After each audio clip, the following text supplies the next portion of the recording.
Hi friends, Mahanadi அடுத்த வாரம் என்ன நடக்குதுன்னு பார்க்கலாம் வாங்க. பசுபதியை பார்க்குறதுக்கு ராகினி அவங்க தம்பியும் போகிறாங்க. இப்படி உங்களை இந்த மாதிரி ஆக்கிட்டானே, அவனை சும்மா விடக்கூடாது அப்படின்னு சொல்லிட்டு உங்கள் மேலே கம்ப்ளைண்ட் வேற கொடுத்துருக்கான். நீங்கள் கவலைப்படாதீங்கம்மா, கண்டிப்பாக அவங்ககிட்டருந்து நான் தப்பிச்சிட்டேன். இனிமேல் அவனுக்கு இருக்குது, போலீஸ்லாம் என்னை ஒன்றும் பண்ண முடியாது, நீங்கள் தைரியமாக போங்க அப்படின்னு சொல்கிறாங்க. அதுக்கப்புறம் இங்கே பார்த்தீங்கன்னா விஜயும் காவேரியும் சந்தோஷமாக நல்லபடியாக ட்ரிப்பை முடிச்சுட்டு ஊருக்கு வந்து சேர்றாங்க.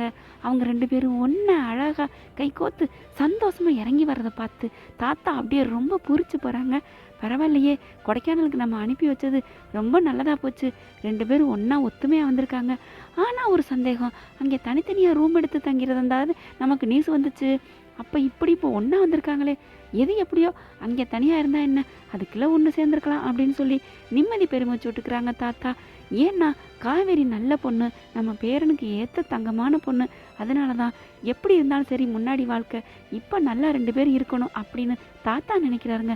இந்த தாத்தா மாதிரி ஒரு தங்க குணம் படைச்ச வீட்டுக்கு எல்லாரும் ஒருத்தர் இருந்தால் போதுங்க, நாடு எங்கேயோ போயிடும். அடுத்து வந்து என்ன பண்ணுறாங்க, காவேரி தான் வாங்கிட்டு வந்த சாக்லேட்லாம் ஆசை ஆசையாக எல்லாத்தையும் கொடுக்குறாங்க.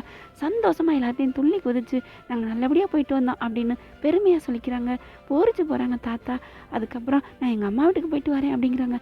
தாராளமாக போயிட்டு வாமா அப்படின்னு அனுப்பி வைக்கிறாரு. வீட்டுக்கு போகிறாங்க. போன காவேரி எல்லாரும் வீட்டுக்கு போனியாமா, நல்லா இருக்கியா அப்படின்னு சொல்கிறாங்க. அவங்க கடைசி தங்கச்சி ஓடி வந்து கட்டி பிடிச்சிக்கிற அக்கான்னு. உடனே உனக்காக வாங்கிட்டு வந்து எந்த சாக்லேட் அப்படின்னு சொல்லி சூப்பராக பெரிய பெரிய சாக்லேட்டாக கொடுக்குறாங்க. தேங்க்ஸ்க்கா அப்படின்னு சொல்கிறாங்க. அதுக்கப்புறம் பாட்டி தான் கேட்குறாங்க, வீட்டுக்கு போனியா, என்னம்மா சொன்னாங்க மாப்பிள்ள அப்படின்ட்டு. வீடு சூப்பராக இருக்குது, பெருசாக இருக்கே, இவ்வளோ பெரிய வீட்லையா இருந்தீங்க காவேரி அப்படின்னு ரொம்ப பெருமையாக சொன்னார் பாட்டி அப்படிங்கிறாங்க. பின்ன சும்மாவா, நம்ம அவங்க வீட்டில் ஒட்டு தண்ணியில் இருக்கோம் அப்படின்னு நினச்சிக்கிட்டு நம்மளையெல்லாம் மட்டமாக நினச்சிட்டாங்களோ அப்படின்னு காவேரி அம்மா சொல்கிறாங்க.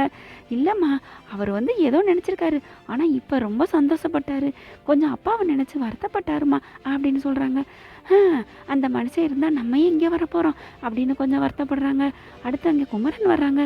குமரன் வந்தோடனே சகஜமாக பேசுகிறாங்க. அதுக்கப்புறம் காவேரி உன்ட்ட ஒரு நிமிஷம் பேசணும் அப்படின்னு சொல்லி தனியாக கூட்டிகிட்டு போய் பேசுகிறாங்க. அங்கே என்னம்மா நிவின் நடந்து எல்லாத்தையும் சொன்னான், என்ன பெரிய பிரச்சனையாமே அப்படிங்கிறாங்க. ஆமாம்மாம்மா, அதனால் ஒன்றும் பிரச்சனை இல்லை, எல்லாத்தையும் விஜய் பார்த்துட்டாங்க, தோல் கிளப்பிட்டார்ல அப்படிங்கிறாங்க. அந்த பசுபதியாலலாம் ஒன்றும் செய்ய முடியாது அப்படிங்கிறாங்க. இருந்தாலும் அவனை சும்மா விடக்கூடாது காவேரி, இப்படி பண்ணிட்டானே.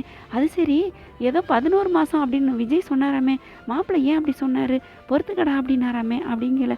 இல்லையே, அப்படியா சொன்ன அந்த பாவி மனுஷன் அப்படின்னு மனசில் நினச்சிட்டு அவர் இருக்குது அப்படின்னுட்டு. இல்லை மாமா, 11 மாதத்தில் எங்களுக்கு கல்யாண நாள் வரும்ல, அதுக்கு ஏதாவது உன்னை கூப்பிட வேண்டாம் அப்படின்னு சொல்லியிருக்கலாம் அப்படின்னு சொல்லி சமாளிக்கிறாங்க. ஓ அப்படியாம்மா, சரிம்மா சரிம்மா, ரொம்ப சந்தோஷமா அப்படிங்கிறாங்க. அது ஒரு மக்கு குமரன் ஒன்று சொன்னோன்னு நம்பிடுது. அதுக்கப்புறம் காவேரி இன்னைக்கு இருக்குடாம்மா அவனே அப்படின்னு சொல்லிட்டு அங்கேருந்து கிளம்புறாங்க. அம்மாக்கிட்டையும் தங்கச்சிட்டையும் எல்லாத்துட்டையும் போயிட்டு வரேன் அப்படிங்கிறாங்க.